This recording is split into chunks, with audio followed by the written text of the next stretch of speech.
ہمارے سائنسدان کہتے ہیں کہ آج سے 65 ملین سال پہلے ڈائناسور ہماری زمین سے ختم ہو چکے ہیں، لیکن کچھ سائنسدان اب بھی کہتے ہیں کہ دور دراز کے علاقوں میں آج بھی ڈائناسور موجود ہیں جہاں انسان آج تک نہیں پہنچ پایا۔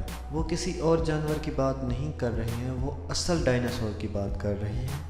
تو آج ہم بات کریں گے ڈائناسور کے بارے میں، لیکن آپ نے ابھی تک ہمارے چینل مسٹری ورلڈ اردو کو سبسکرائب نہیں کیا تو اسے سبسکرائب کر لیجئے۔ ہمارے سائنسدان آج کل سوچ رہے ہیں کہ ہماری زمین بہت چھوٹی ہے۔ ترقی ہو جانے سے یہ مطلب نہیں بنتا کہ ہماری زمین بہت چھوٹی ہے اور بہت کم مسٹریز ہماری زمین پر رہ گئی ہیں۔ ابھی بھی ہماری دنیا میں بہت بڑے بڑے جنگل ہیں جہاں تک انسان آج تک نہیں پہنچ پایا۔ افریقہ اور ساؤتھ امریکہ میں ایسی جگہ موجود ہیں۔ کچھ کریپٹولوجسٹ مانتے ہیں کہ ایسی جگہوں پر آج بھی ڈائناسور موجود ہیں۔ وہ اس لیے مانتے ہیں کہ ان کو بہت بڑے بڑے جانوروں کے پیروں کے نشان ملے ہیں جو کہ ڈائناسور کے پیروں کی طرح ملتے ہیں۔ اس کے بعد کچھ چشمدید گواہ ملے ہیں جو کہتے ہیں کہ ہم نے ڈائناسور کو دیکھا ہے، اور پرانی کلاکتیوں اور تصویروں پر افریقہ کے بڑے بڑے جنگلوں میں رہنے والے آدمی کہتے ہیں کہ وہاں کے جنگلوں میں بڑے اور ڈراونے جانور رہتے ہیں جن کی لمبی گردن اور بڑی پونچھ ہے، لیکن ان کی بات پہ ہمارے لوگ یقین نہیں کرتے۔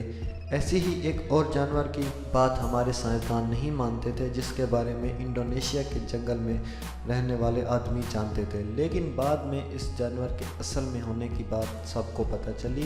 1850 میں ایک بحری جہاز انڈونیشیا کے سمندر میں سفر کر رہا تھا۔ اچانک وہاں پہ وہ کسی خرابی کی وجہ سے ڈوب گیا۔ اس جہاز کے پائلٹ نے جہاز ڈوبنے کے بعد تیرتے ہوئے سمندر کے کنارے پر جا پہنچا تو وہاں پہ اس نے ایک بڑے جانور کو دیکھا جو بالکل چھپکلی جیسا تھا، لیکن وہ چھپکلی سے بہت بڑا تھا، جسے ہم کوموڈو ڈریگن کے نام سے جانتے ہیں۔ تو تب ان پر کسی نے یقین نہیں کیا تھا، لیکن بعد میں ہوئی ایک تحقیق میں ان کی یہ بات سچ نکلی کہ واقعی ہی کوموڈو ڈریگن ہماری زمین پر آج بھی موجود ہے۔ کیا آج کے زمانے میں افریقہ کے جنگلوں میں رہنے والے لوگوں نے ڈائناسور کو دیکھا ہے؟ 1980 اور 1981 میں یونیورسٹی آف شکاگو کے بائیولوجسٹ وائی پی مکلم نے ایک تحقیق کے دوران افریقہ کے جنگلوں میں رہنے والے لوگوں کو کئی جانوروں کی تصویریں دکھائیں جن میں ڈائناسور کی تصویر بھی موجود تھی۔ تب ان لوگوں نے ڈائناسور کی تصویر کی طرف اشارہ کیا اور کہا کہ ہم نے اسی کو دیکھا ہے۔ وہ لوگ جھوٹ نہیں بول رہے تھے کیونکہ ان کو ڈائناسور کے بارے میں کوئی جانکاری نہیں تھی۔ وہ لوگ اسے ویکیلے ایمبے ایمبے کہتے ہیں، اور ان لوگوں نے کہا کہ ہم ایک اور نسل کے بڑے ڈائناسور کو بھی جانتے ہیں جسے وہ لوگ ایمبے کہتے ہیں۔ وہ لوگ کہتے ہیں کہ بڑے جانور کی پیٹھ اور پونچھ پر بڑے بڑے کانٹے ہیں۔ ان کی باتوں سے ایک یہ بھی ثابت ہوتا ہے کہ وہ مگرمچھ بھی ہو سکتا ہے، لیکن کوئی بھی مگرمچھ اتنا بڑا نہیں ہو سکتا اور اتنا طاقتور نہیں ہو سکتا۔ شاید یہ ڈائناسور ہے جو آج تک اسٹیگوسورس ہے۔ اسٹیگوسورس کی پیٹھ اور پونچھ پر بڑے کانٹے ہوتے ہیں، لیکن صرف افریقہ میں ہی نہیں بلکہ ساؤتھ امریکہ میں بھی ڈائناسور کے زندہ ہونے کی بات وہاں کے لوگ کہتے ہیں۔ وہ لوگ دعویٰ کرتے ہیں کہ وہاں کے جھیل اور تالاب میں انہوں نے ایک بڑے اور خطرناک جانور کو دیکھا ہے۔ ان کے دیے گئے بیان سیوسورس سے ملتے ہیں۔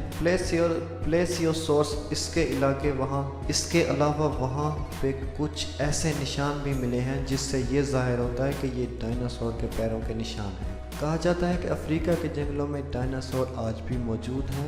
یہ ممکن ہے کہ کچھ ڈائناسورز کے پرجاتی آج سے 65 ملین سال پہلے ختم نہیں ہوئے ہوں اور افریقہ اور ساؤتھ امریکہ کے جنگلوں میں آج بھی زندہ گھوم رہے ہوں۔ یہ واقعی ممکن ہے کیونکہ آج افریقہ کے جنگل اتنے بڑے ہیں کہ انسان آج تک 25% جنگل کے کھوج کر سکتا ہے، 75% آج بھی سائنسدان نہیں پہنچ سکا۔ یہ ممکن ہے کیونکہ مگرمچھ بھی ڈائناسور کے زمانے کا جانور ہے جو آج بھی ہماری زمین پر موجود ہے۔ ایسے اور بھی بہت سے جانور ہیں جو ہماری زمین پر موجود ہیں جنہیں ہم پہلے زندہ نہیں مانتے تھے۔ یہ واقعی ممکن ہے کہ آج بھی ڈائناسور ہماری زمین پر موجود ہو۔